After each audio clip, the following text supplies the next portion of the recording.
Ever wonder why your stomach makes those embarrassing noises when you're hungry? It's not actually your stomach saying, "Feed me." When your stomach and intestines are relatively empty, muscles continue contracting to move leftover fluid, gas, and digestive contents through your digestive system.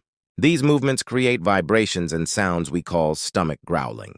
A hormone called Ghrelin also helps signal hunger to your brain. So that loud growl, it's basically your digestive system still working, even when there's no food inside.